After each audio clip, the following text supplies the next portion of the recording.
all come down to Egypt, we wouldn't have the dreams in order.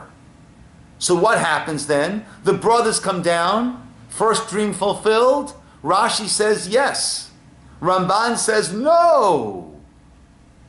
If it was fulfilled, tremendous sin for Yosef, not revealing himself then. Not fulfilled, because who was missing? Number 11, Binyamin. So that's why he went through all of the steps that he did in order to get Binyamin down there. Once Binyamin is down there, great. Dream number 1, prophecy number 1, fulfilled. Reveal his identity. He's afraid on the way back, who knows what they'll do to Binyamin, if they'll do to Binyamin what they did to him. So he plants the goblet in Binyamin's sack. And then when he sees how they're willing to risk their lives for Binyamin, now he knows it's safe. Now he says, I'm Yosef. They go back, tell their father comes, they all come back again, and they bow down. Second dream fulfilled. That is Ramban. It's a little bit strange that I've got to put people through anguish in order to fulfill the dreams, the prophecies. Usually prophecies, God handles them pretty well, without me having to play an active role, especially an active role which extends the mourning, the sadness, the grief of other people. But that's Ramban. Others learn, and this is hinted I think in the Or HaChaim and also the Shla, that Yosef understood that what the brothers had done was horrific. And therefore, even though it was not for him to punish them, he wasn't looking to punish them, he was trying to lead them on a path of teshuvah. So what did he do? Right? So he knew if he just lets them, I'm Yosef, right? Then it will never have been properly dealt with. He understands, good years, famine years, people are coming down to Egypt. The brothers come down to Egypt. First thing he does is he says, you're spies. Right? That's supposed to make them realize, that's a crazy accusation that we're spies. Have we ever sinned with an accusation of spies? That this is coming back at us? Oh, didn't we consider Yosef, our brother Yosef, to be a spy? And then he imprisons one of them when they all go back to get Benjamin. Who does he imprison? Shimon. Shimon is the one who was the active one. Here comes the dreamer, right? That's all making them think, And in fact, they start to say, why is this happening to us? Oh, it's because we didn't hear the cries of our brother. We ignored the cries of our brother. It's starting to work. He wants them to bring Benjamin. He wants to see how are they treating this other son of Rachel. My father loved me, I was the son of Rachel, I'm gone. How are they treating this other son of Rachel? They see. He sees they come there and they're protecting Binyamin. The Medrash says they were all stationed around Benjamin, make sure nothing would happen to him. He sees that, come, let's have a meal. They drink wine for the first time since the sale of Yosef. Then the final test, the goblet, which is the reenactment of the sale of Yosef, and now it's Benjamin. Now instead of them selling Yosef, Benjamin is going to be sold as a slave, taken as a slave for stealing the goblet. Let's see how they react in the same exact situation with the other son of Rachel. And they step forward, I'm Yosef. So those are the two classic approaches. But there's a very, very beautiful idea. I'm going to speak about this more on Shabbos, maybe this Shabbos, maybe next Shabbos, I'll see. We assume that Yosef knows everything that we know. What do we know? We know the brothers came back with Joseph's bloody coat and said, Chaya ra'a achalatu, he was consumed by a wild animal. Actually, they said, recognize, Hakirna, is this his coat? And Yaakov says, oh, that's his coat. Chaya ra'ah, an evil animal, a wild animal has torn him up. And we know that everyone stood up to try to bring comfort, to console Yaakov. And we know Yaakov was never consoled. We know all that. What does Yosef know? Let's go back to Vayeshev. Let's go back to the beginning of that Parsha. Page 200. Page 200. Joseph had his dreams. And he tells it to the brothers. And the second dream, he tells it to his father. Look at Pasuk Yud.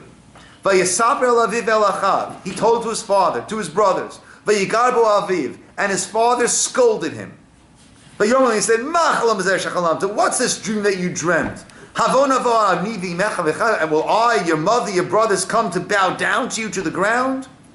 Vayikanu bo achav. His brothers were jealous. Va'aviv shamar tadavar. But his father kept the matter in mind. Rashi says he was hoping it would come. But he put up an angry front so the brothers would become placated, would not become even more upset. So what happens? The father yelled, rebuked, scolded Yosef. Then what happens? Page 202. The brothers went to shepherd the flock. And Yisroel says to Yosef, your brothers are shepherding in Shechem. Go! I'm sending you to them. What's Yosef's response? Hineni. Here I am. Hineni means, I don't know about this, but you're telling me to do it, I'll do it. Hashem tells Avram about the Akedah. What does Avram say? Hineni. Here I am. What does Yosef say? Hineni. You're sending me to Shechem? Shechem is a bloody town.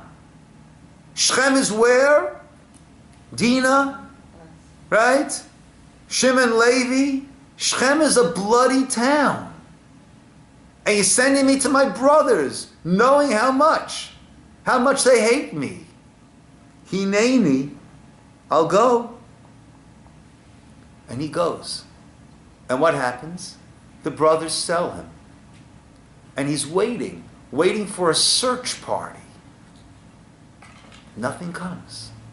No one's looking for him. And he's thinking, my father, he's not trying to find me.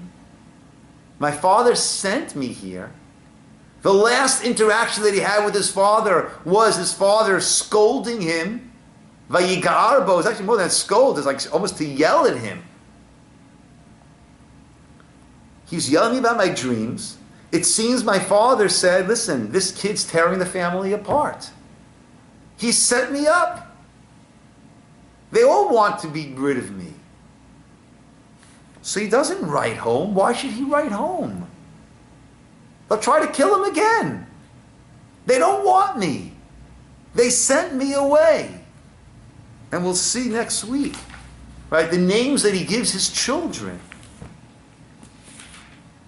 It was only, we'll see next week in Vayigash, it's only when Yehuda says something to him that just opens up a whole different view on what's happened. Only then does he reveal himself. And the takeaway from that is very powerful. We always think we know what the other person is thinking. I know what they're thinking. I know what they meant. Half the time we don't know what we ourselves are thinking. We're not sure what we ourselves meant. You think you know what the other person is thinking. See, here we're right? Yosef thinks he knows what his father is feeling.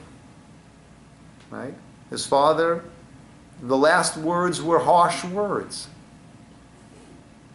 Yosef walked away with a misconception, an understandable misconception. Right? How often do we think someone's feeling a certain way? You know what? Sit down. The pasuk and speak to them. The pasuk says, "Al tisna achicha b'levavecha." Don't hate your brother in your heart. Sit down. Talk to them. Discuss why you're upset.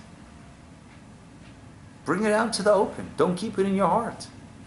And you'll often be surprised with the way that they view the situation. with their understanding of what happened or what's going on. So why didn't Yosef write home? Why should I write home? Everyone was in on this. They want to get rid of me.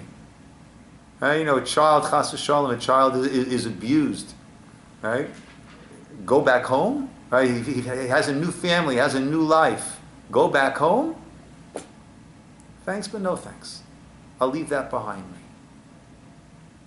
So it all depends. Right? We assume Yosef knows what we know.